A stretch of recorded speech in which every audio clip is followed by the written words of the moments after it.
Taylor, I will hand it off to you to kind of continue the slideshow presentation. I think there might be a slide. I don't see Nate on here, so if you want to take a stab at. Like Jordan mentioned, my name is Taylor Black, and I serve as the Business Services Coordinator and Apprenticeship Specialist for LWIA 17 and Champaign County Regional Planning Commission. I'm actually really thrilled to share our evolution from our apprenticeship efforts in this region and opportunities that also lie ahead. Give you a fair warning here. I'm a little bit under the weather, so if I go ahead and put myself on mute, I'm probably having a coughing attack, but I'll be right back on in a few seconds. Um, so I'm going to start off by sharing a little bit of a journey and how it began. Initially, our work started as a capacity building project between three community colleges and two LWIAs, ourselves and LWIA 18. And the vision was simple, but impactful. And that was to build pathways to quality jobs and sustainable workforce pipelines. However, the road wasn't without its challenges. The LWIA 18 that we were working with lost funding as an intermediary. And the main college that we partnered with actually went through a restructuring to focus on in-house apprenticeships. And this required us to pivot and basically reimagine how we could continue driving apprenticeship growth in our region. Over the past, I would say maybe a little less than a year and a half, maybe the last 8 months, we've moved from our handoff approach, really just making referrals, where we were connecting employers to resources, to becoming a full service team that designs, launches, and sustains registered apprenticeship programs. This shift has not only redefined our role, but also amplified the impact that we're able to make with employers, and apprentices, and also in the regional economy. Our region is absolutely rich with potential, and our programs reflect that. And we hope to continue that momentum moving forward. From supporting construction pre-apprenticeships to youth, to launching ag tech and logistics apprenticeships, we're committed to aligning our efforts with the needs of employers while creating meaningful opportunities for individuals. And today I look forward to sharing our progress, the partnerships that have fueled our success, and how innovative strategies, including the use of AI, are shaping our future. All right. And you can move on. I suppose I can share a little bit about myself. Like I said, I am the business services coordinator, head of apprenticeship expansion, Title I investments, and then also Siege initiatives, which is brand new for us here. Um, and I would say within the last, it took me a minute in this role because previously I came from sales, and I was just grinding it out in the sales world. And it took me a minute to kind of really, get a sense for what I was doing here. And then as time went on and working with Dr. Arnold and communicating with him as a mentor, I kind of realized that I had this passion for workforce development and also education. And I think that also stems from me working back in my local community in Tolono and Sydney, that the Unit 7 area. I'm also a football coach and then also a high school basketball coach. I kind of want to give you guys some, and the next four slides are some templates that I use on a regular basis. I don't really switch up from these. They seem to get a response every time that I email an employer.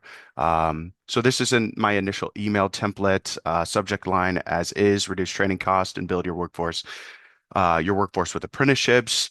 And then I started off. It's really simple. It's really quite simple. Just to engage with the employer, and to get their brain thinking about what I'm throwing at them. And I say that I'm reaching out from Champaign County RPC regarding your company's workforce development needs.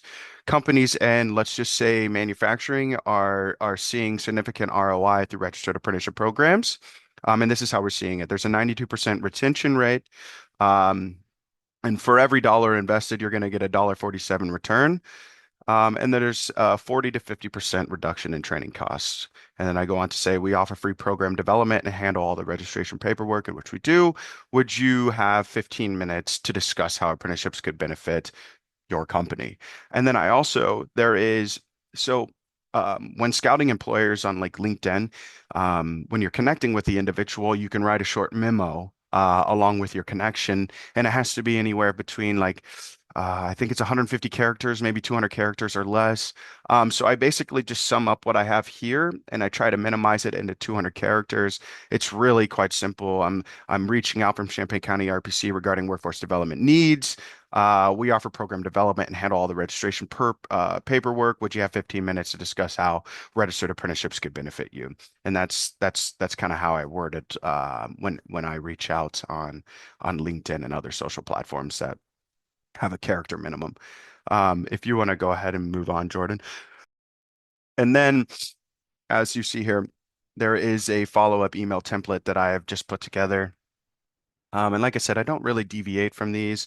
Maybe in the future I can innovate something differently, but these seem to be working as of right now. And then subject as said, following up apprenticeship resources for whatever company it may be. Thank you for our conversation about apprenticeship opportunities as we discussed your key benefits for your company. And then this is customized based on the conversation that we have. I try to approach everything somewhat with a sales mentality. So a lot of my templates are very salesy. And then I'll call next week to answer any questions. Meanwhile, here's a link to success stories from similar companies. And it isn't necessarily specific success stories that we've gone through, but what I do is I go to apprenticeship.gov, and there's plenty of resources on there. And obviously I retype the success story sometimes and make it my own words, or I'll just send them a specific link from apprenticeship.gov and we'll work from there. Next slide, please. This one is my favorite. I'll kind of give you a backstory here. When I first started, again, I was working with Dr. Arnold. He's like, you know what? Maybe we should try cold calling. And I'm like, cold calling? I was like, it's so strange to me. I didn't think it was possible to cold call somebody if I'm not necessarily selling them a service or selling them a software, whatever it may be. Um, and for a while we went back and forth, and I was like, there's no way that I could cold call anybody. And eventually I came around to it, and I try to make, and you'll see later on in the presentation, I try to make anywhere from 5 to 10 cold calls a week on specific employers, and it goes as such. Hello, my name is Taylor Black with Champaign County RPC. I'm calling because we're helping manufacturing companies develop talent through registered apprenticeship programs. Many employers in our area are facing workforce challenges. Is this something you're experiencing as well? And then you wait for the response, try to sound a little less robotic like I am right now. And if they go with yes, we're currently offering free program development assistance and can handle all of the paperwork. I think that for me is really important because when I first started, um, kind of being attached to a government entity, they were taken back by all of the paperwork that they thought that they had to fill out. Um, so we kind of pivoted and made it so that we were handling all the paperwork for them. And would you be interested in learning how other companies have reduced training costs by up to 50% through apprenticeships? If interested, of course, I'd love to schedule a brief meeting to discuss how this could work for your company, what works best from you. That's your way in right there. Next slide, please. And then I also have a template, and I've kind of memorized this for my walk-in introductions. I do spend a lot of time, usually, and you'll see it later on in the presentation, Tuesday to Thursdays. I try to get out as much as I can. Recently, taking on a new role and being very and heavily involved with CJA, I haven't been as active on the road, but I'm looking to get back into it. But yeah, as such, it goes as such. Hi, my name is Taylor Black, work for Champaign County RPC. We're visiting local employers to discuss workforce development through apprenticeships. Is your HR manager or operations director available? I go to them specifically, so I don't have to go through 100 different people just to get to an HR manager. Great. I'll brief you. I'll be brief. We're helping companies in manufacturing develop talent through registered apprenticeships. We handle all of the paperwork. There's no cost for our assistants. Would you be interested in hearing how other local companies are using apprenticeships to build their workforce? And if you don't necessarily have any local companies, um, you can always say other companies in the state, right? Because it's a statewide thing. This is a nationwide thing, to build their workforce. And then if they're not available, I usually just leave them some, can I leave some information and then get the best contact person's email or phone number because again, we can cold call them. Next slide, please. So for our weekly or my weekly engagement, more specifically, like I said, I try to reach out to 5 new employer contacts per week. Um, and it really just depends on my schedule, but I'm really trying to make a point of doing it 5 a week. 5 per week, that's 20 a month. We're not going for quantity here. I'm really trying to build, and as you can see, the second bullet, focus on building lasting and high quality relationships. That's something that I really didn't quite understand in the beginning, and I was just trying to push as many apprenticeship programs as possible. Um, and I realized that it wasn't necessarily worthwhile. I don't know. I didn't really know the employers that I was working with. I would have a couple meetings with them and then make a quick transfer, and then it was on to the next one, and I forgot about them, like it was nothing. So now I'm really, really focusing on building lasting relationships. And then again, my approach is a mix of cold calls, referrals from the business service team, as you can see, the source identification, partner referrals from the BST, and then I do a lot of, and again, not so much recently, but in the past, I did a lot of um, walk-in visits, business walk-in visits, and I am heavily on. I'm always on the local news, more so newspaper, online local newspaper, job boards around the area. Our EDC does a great job of posting how receptive our businesses to walk-in visits. It's really hit or miss, 50%, I would say. But I think really sometimes I go in with the script, but then other times I'm just I creating conversation. I'm reading the room, trying to find something that I can relate to, and then I can have conversation about it to try to, break down those barriers and those walls. Because anybody that walks in and you're trying to sell them something, at least from my perspective, and then me myself, I'm like, ugh, God, just another salesman, just another guy trying to sell me something. So I try to, make them a little more comfortable in this situation. But they are pretty receptive, especially if there is a dire need for workforce development. So great question, Cindy. Um, and then yeah, so like I said, I scout the local news and local job boards. We utilize a lot of partner referrals from the BST, and we are now meeting on a quarterly basis. So who knows how that contact is going to be moving forward. Hopefully, we strengthen the referrals, but we'll see how that goes moving forward. And then again, I do a lot of business walk-in visits. I have no problem just saying whatever and kind of going for no. I give them my spiel. I give them the information if there's not anybody available, and I'm really just waiting for somebody to tell me, "Thank you. We don't need your help. Adios." Right? I'll see you later. And then I just get back to the office, write it down. This person's kind of cold on the interested level. And then I'll still circle back maybe a month later and try to contact that individual. My contact schedule goes as such. On Mondays, I try to do a lot of research and planning. Recently, I've been using a lot of Chat GPT to do my resourcing, to do my researching, and they pull from the web, provide me sources, and then I'll go from there because sometimes we just don't have enough time in the day to do all the research that we need to do. We get pulled away, strings are pulled, you have to go somewhere else, and that's just a common day for us. So I've been trying to figure out how to prompt ChatGPT specifically to help me with my research and finding businesses and finding uh employer contact information.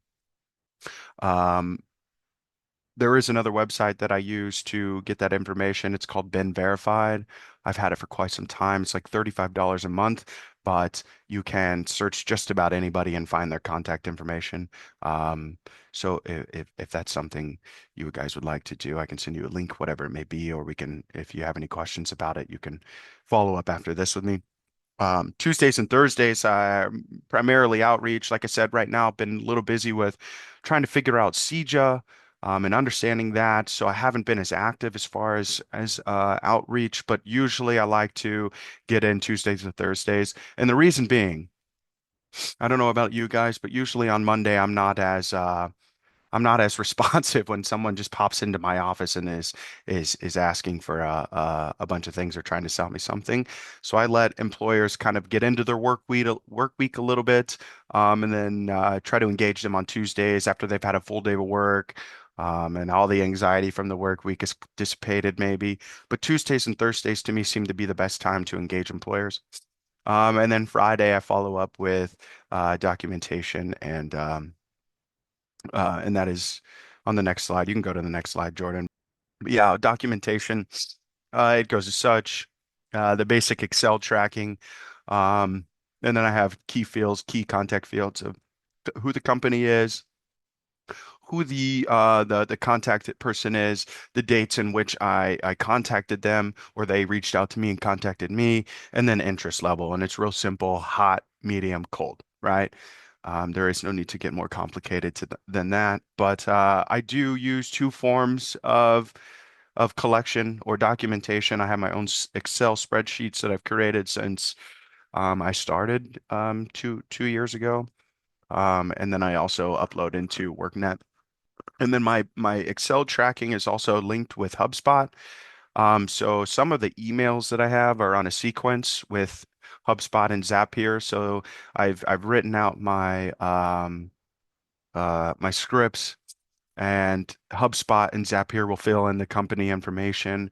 Let's say if I'm coming in with a follow-up on like benefit three, as you can see here, week one, benefit sheet, day three, excuse me, through HubSpot and Zapier, it'll automatically upload the customer information and then send an automatic email to them from my uh, CCRPC email. Um, and sometimes I would like to I would like to stay in this process week one, week two, week three, but again, sometimes things happen. And it could be that, I'm just not interested in phone calling somebody that day on day five, and I'll just walk into the business.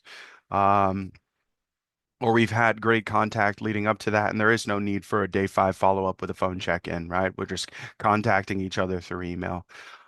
Week two, though, if I haven't heard from anybody, I will send some success stories so they can read about those and then maybe um, motivate them to contact me back. And then again, that's the final call after that. And then week three is I will add them to, if I haven't heard anything back from them, I'll add them to the monthly contact list in my Excel sheet. If they show a little bit of warmth, right? If somebody's cold, I probably am not going to add them to a monthly reoccurring call list. But if they show a little bit of activity and they're warm, I will add them to the monthly contact list. And then like I said, if uninterested, I just send them to the archive. Um, you can go to the next slide, Jordan. So programs in progress and then overall success of our programs. I kind of wanted to highlight just a few on this beginning slide here. So our program impact right now, we have three programs launched in the last 8 months. And that is also in partnership with Parkland College as the RTI provider. And again, kind of still giving off that referral and then also expanding some of the programs that they actively. We have 6 new programs in development right now, and I'll show you as we dive into this. There's multiple pathways in industrial maintenance and manufacturing. Um, yes, of course, we have targeted sectors that we're aiming to explore. But I have this crazy obsession with manufacturing, and I love manufacturing. So, and I love going on tours.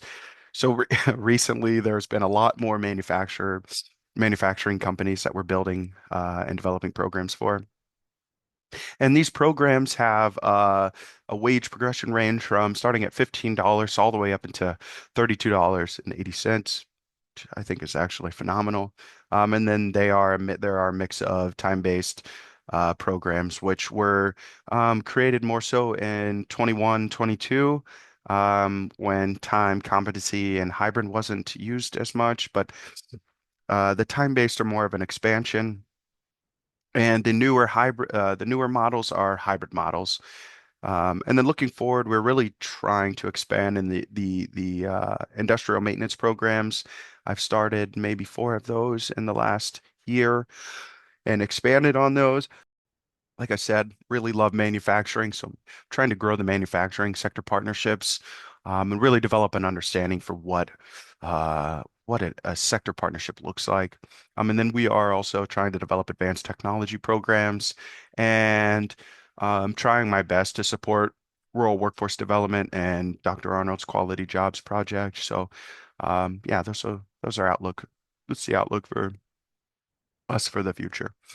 Our recently developed programs, like I said, in the manufacturing sector, industrial sector, we, in partnership with Parkland College, we have one created with Kraft Heinz.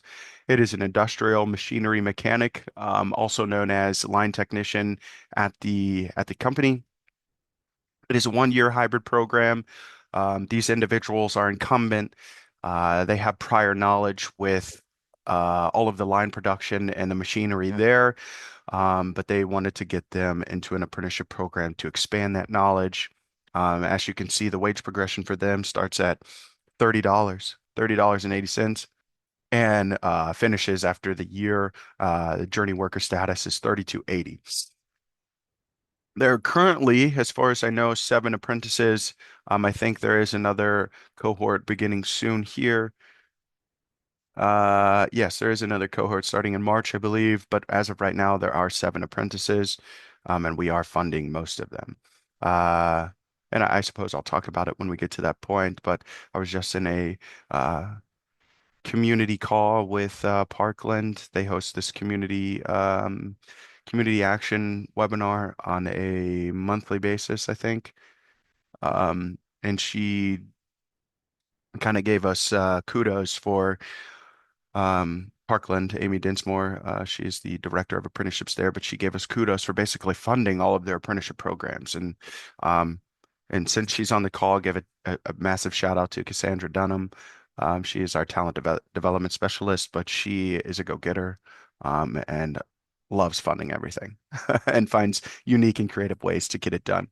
And as you see, we have Coons Equipment, Ag Equipment Technician. This is an expansion. As you can see, it's a time-based program, 3 year time-based program. It is an expanded program from what Parkland has already had. And the wage progression starts at $16 an hour and finishes at $27.50. We are really looking to expand in the ag industry, ag tech. And then as you can see, we have Darnell Printing, which is also known as automated communications here, just right down the street on Country Fair Drive. They wanted to create a print binding and finishing specialist. Now, this to me was so unique. I was appalled by this. I had to do a lot of research, print binding, dating back to the 17th century. I did a lot of research, fell in love with this, and we went to town on this 4 year program.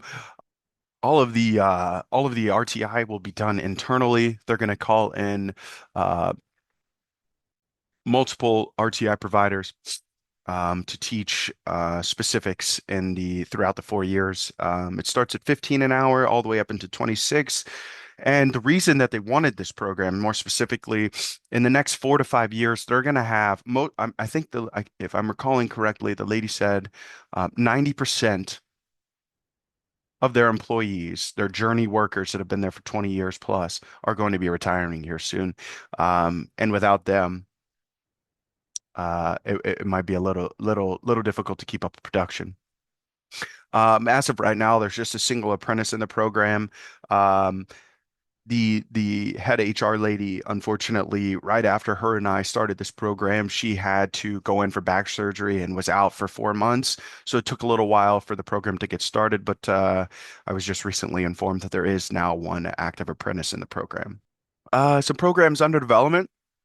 In the electrical industrial world, we have Harris Companies, which was a referral from our development specialist, Cassandra. They are interested in creating multiple apprenticeship programs in-house. One being an electrician and a generator maintenance, which I thought maybe we could turn this into an industrial maintenance technician, really encapsulating the a lot of the electrician part, but also the generator maintenance.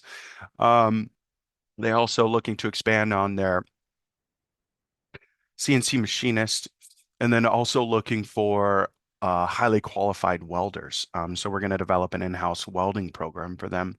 And again, this is in the initial development. We started contact just before Christmas, which is a very just a terrible time to start contacting employers because everybody falls off. They get nice and cozy for the holiday.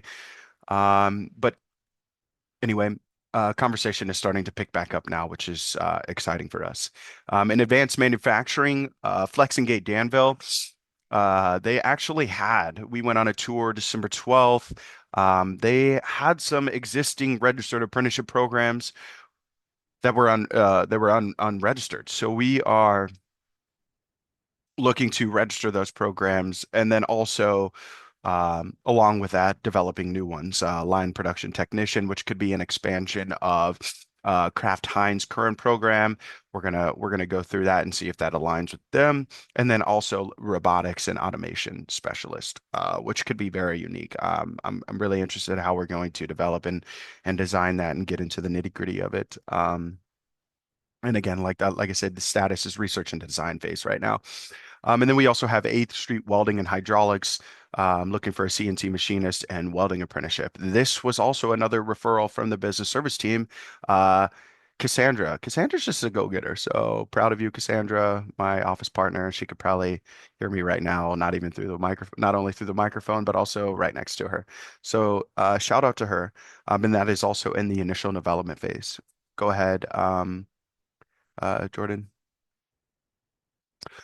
So here's the partnership and collaborations for us in action. Um, it's really interesting. It's interesting. Our primary partner, as far as community college network, is Parkland College. Uh, Danville Area Community College is going through somewhat of a restructuring. And then Kankakee Community College, we are really trying to dig our hooks in over there and try to find somebody that will provide us constant communication. I think I've maybe gone through 3 or 4 individuals over the last 2 years. So I'm hoping that maybe we can find some concrete action there and move forward with that. But a very strong one, I would say, is Parkland College. They are literally our neighbor, and they support us and we support them in curriculum development. They are the RTI delivery and usually the sponsor of the program. And then we also utilize them for resource sharing and program development. Next slide.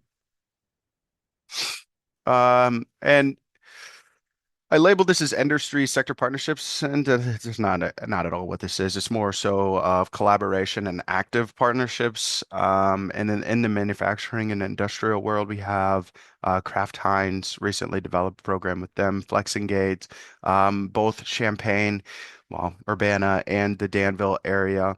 And then Advanced Filtration Systems is another great one that is a sister company to Caterpillar. They make all of the filters for them in-house.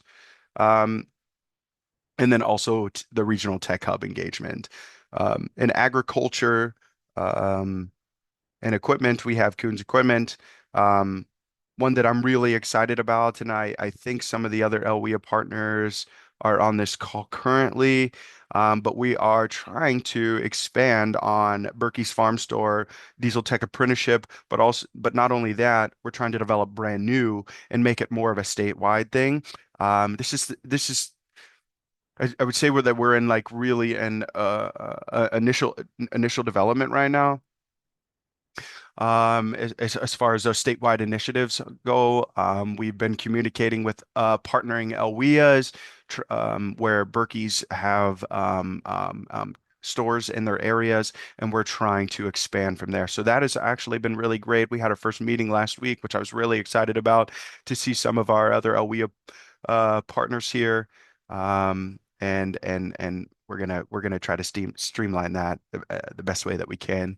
I recently had a meeting with associated equipment distributors, a couple board members from them, and then also an individual who sits on their board, but also is a director at Skills USA. And we're also trying to make it more of a nationwide thing for diesel mechanics, because and I didn't realize it, but there's just not as many individuals in the diesel mechanic world on big machinery and tractors, combines, different things like that. But yes, that's also an initial development, but I'm really excited about that, especially after our first meeting. And a big shout out, I don't know if he's here, but Terry Stroll, he's the one that made that connection possible. And in the construction and skilled trade, we have Harris Companies, A Street Welding, and then also a local pre-apprenticeship program with one of our union partners. Next, please. Core partnerships for us, I would say that our business service team integration, um, thanks to Cassandra, we added another individual from IDES who is a labor market economist or an economist, and she provides us with labor market information, which I think is crucial, especially when connecting with employers and developing programs with employers. We have a shared branding and within our BST, and then we also share resources with each other. The role development, I will leave for potentially if you guys have some Q&A at the end, and maybe Dr. Arnold, if he is willing, and I'm not forcing him to, but maybe he can hop on and during the Q&A and kind of elaborate on that a bit. But future area growth for us is really expanding our rural partnership. And I would say, especially for me myself, I spend a lot of time in our metro areas, Champaign, Danville, really need to expand into our rural counties and try to develop partnerships and apprenticeship programs there. Strengthening our tech hub collaborations as it is expanding, developing new sector relationships, more so partnerships. That's something that's very new to me, but I'm really aggressive in trying to figure that out. And then also building sustainable training partnerships, RTI providers, as we start to pivot into more of the intermediary role. And on to funding innovations. I think this was honestly really fun for me to put together because I kind of make those referrals to Cassandra whenever somebody needs funding, and I'm kind of an outlier, right? I don't necessarily know the ins and outs of what she's actually done with some of these with some of these companies, but I had a good meeting with her before this, so I could put it all together, and I was like, this is unbelievable, I thought to myself, I'm like, you're great. This is great. We're great. But anyway, we've utilized some of our Safe 2 grant implementations. And the key components funded there were apprentice my position as a apprenticeship specialist, some business team initiatives, more so direct training for them as well. We utilized some of the apprenticeship funds to send some of our partners to apprenticeship boot camp, which was great. And then also direct training support for staff, of course. In 2022, and Cassandra, you can hop on and interrupt me and maybe explain the story a little bit better than I can, but I think it was 2022. There was a situation where Berkey's farm store had 11 or 13. It says here 11, but I believe it was 13. It doesn't matter, anywhere from 11 to 13 apprentices that were getting ready to start classes. One of our OEA partners lost funding. They were going to be providing that support there through Parkland, while funding fell through, and the individuals weren't going to be able to start class or their apprenticeship program because there was no funding. Well, Cassandra went into go mode, and she tapped into some 1E rapid response funding and was able to um, provide them with basically $190,000 to ensure program completion and employment, and to send these individuals through their apprenticeship program, which is actually freaking amazing. If you want to go on to the next one. In 2023, we sent 58 supply chain management apprentices through with CAT, providing them 34,000. Um, Berkey's Farm Store, another 81,000 for 8 Case New Holland apprentices. And then Kraft Heinz, as of recently, for 5 of their line tech apprentices, we provided them $5,400. And then in PY24, we another lump sum went to Kraft Heinz to support RTI funding, and then I think supplies, tools, whatever it may be for on the job training.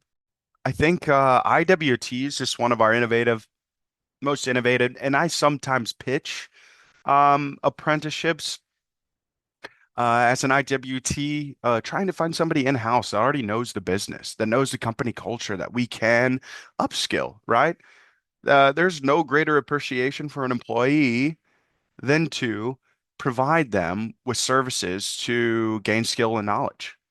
So we utilize a lot of our incumbent worker training, Evolo, tech and internet, our internet and tech, 18,000 for RTI support, where we brought in BDI Data Link for a week long, 5 days, 40-hour work week, providing the RTI training, and then they went and did their on-the-job training and a little bit more RTI training through Wireless Infrastructure Association. AFC, which is Advanced Filtration Systems, we gave them another 3 grand for RTI support at Parkland, and I believe that is just tuition. Um, some more Berkey's Case New Holland individuals, 20 grand and 22, 23 for tuition and book support. And then in PY24, we were able to provide, as you saw on the last slide, Kraft Heinz, another 20,000 for RTI.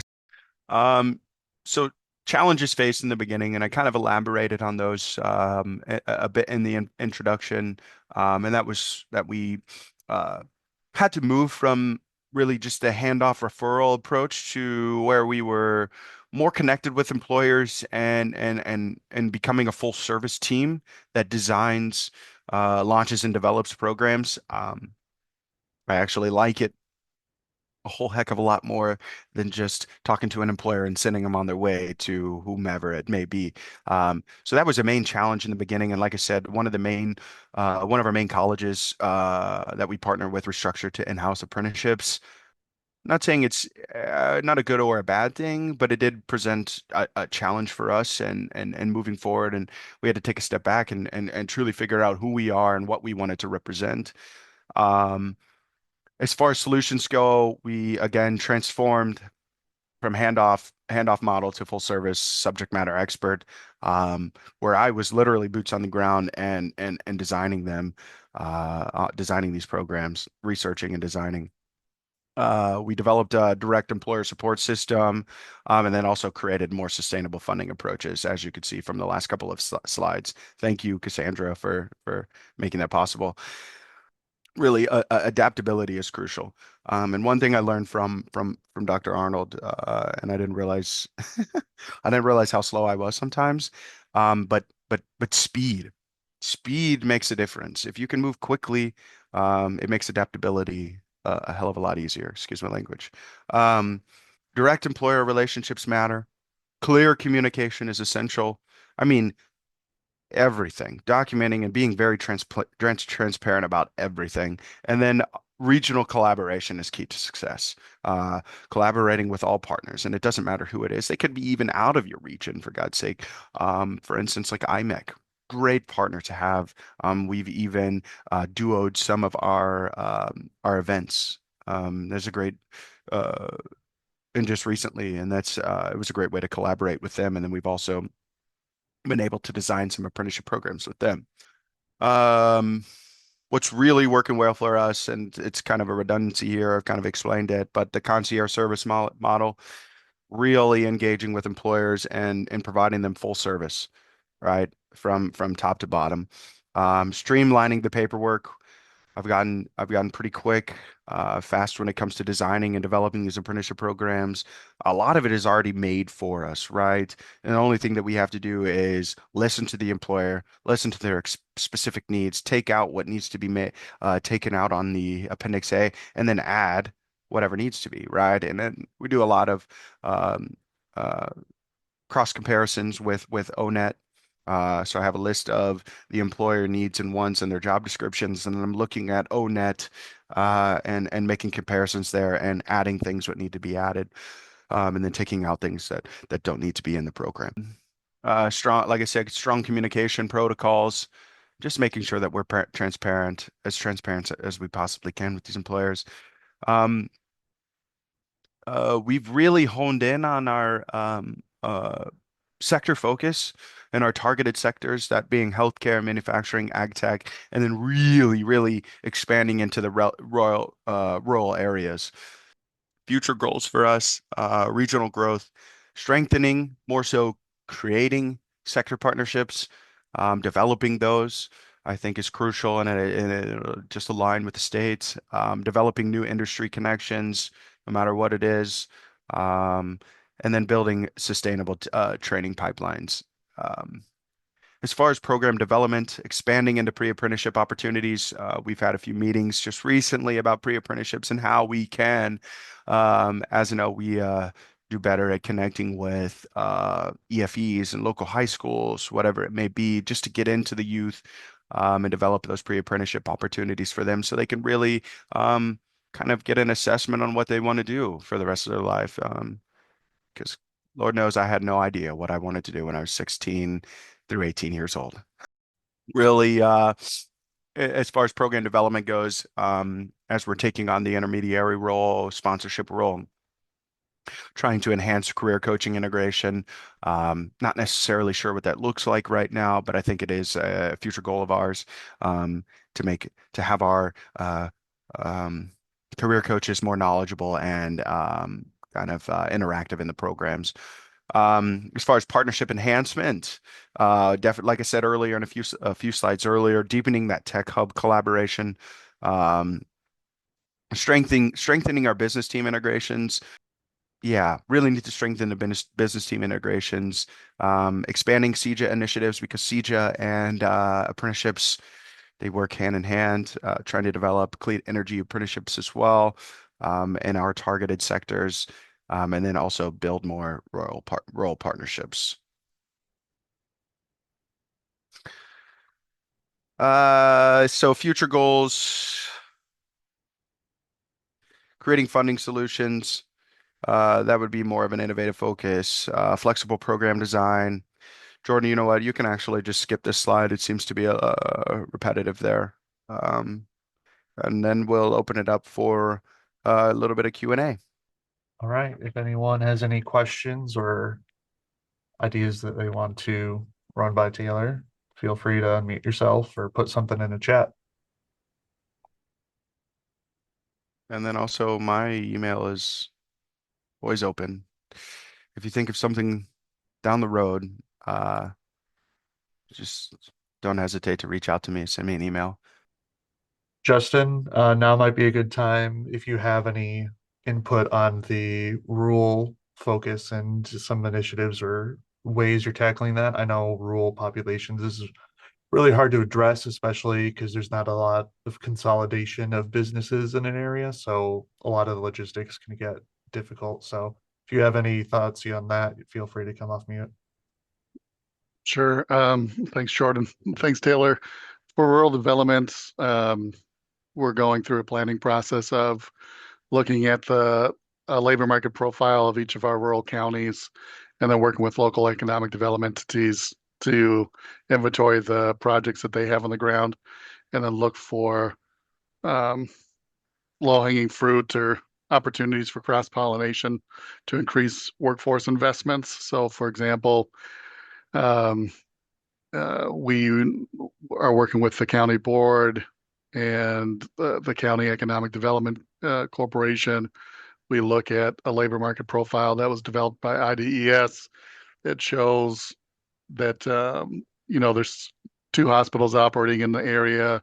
There's a pharmacy, that there's a behavioral health clinic, and then it shows that the help wanted jobs are postings are showing a need for or a demand for workers and occupations within those employers. So we talk about what can we do to support healthcare in this county. So that kind of typical workforce development planning that you would go through in in any situation. We're just doing it really specifically on a county by county basis in our rural counties.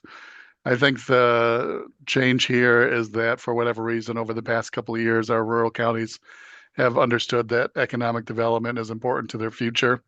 So we have one that made a countywide EDC after not having one for years. We made one that's looking for ways to invest in a countywide position. Um, and so there's just movement in for whatever reason, in our rural counties to invest in economic growth. And so there's more of an appetite right now to work with us on the planning process and then the implementation stage with our staff.